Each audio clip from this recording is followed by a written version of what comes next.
Top స్టార్గా అవతరించిన prince గత 5 సినిమాల ద్వారా తెలుగు హీరోలెవరికీ సాధ్యం కాని రికార్డులను సొంతం చేసుకున్నారు. భరత్ అనే నేను సినిమా ద్వారా 101 కోట్ల షేర్ రాబట్టారు. ఆ తర్వాత చేసిన మహర్షి సినిమా ద్వారా 105 కోట్ల షేర్ వచ్చింది. ఆ మహర్షి తర్వాత సరిలేరు నీకెవరు సినిమాకు 139 కోట్ల షేరు, సర్కారు వారి పాట సినిమాకి 111 కోట్ల షేరు, గుంటూరు కారం సినిమా ద్వారా 112 కోట్ల షేర్ వచ్చింది. ఇలా వరుసగా 5 సినిమాల కలిపి 567 కోట్ల షేర్ రాబట్టి సంచలన రికార్డు నమోదు చేశారు మహేష్ బాబు.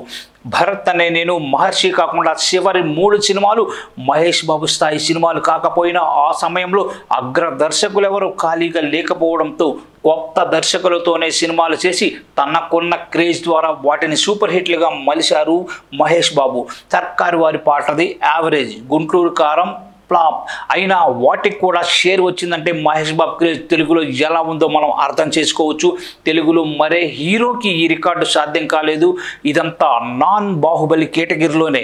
రాజమౌళి చేస్తున్న సినిమాతో ప్రపంచవ్యాప్తంగా ఎన్ని కోట్ల గ్రాస్ వసూళ్లు ఉంటాయో, ఎన్ని వందల కోట్ల షేర్ చేస్తుందో మనం చూడాలి.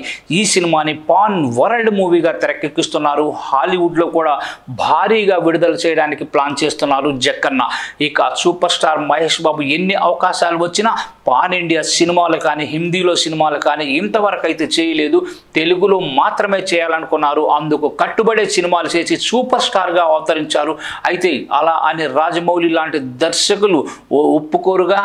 అందుకే పాన్ ఇండియా వద్దులే, పాన్ వరల్డ్ చేద్దామంటూ మహేష్ బాబుని గట్టిగా పిండైపోతున్నారు. రాజమౌళితో సినిమా అంటే కఠినంగా ఉంటుంది. నియమ నిబంధనలు ఖచ్చితంగా అమల్లో ఉండాలి. సినిమా పూర్తయ్యేసరికి మహేష్ బాబు పరిస్థితిని ఊహించుకుంటే మనకి నవ్వు వస్తుంది.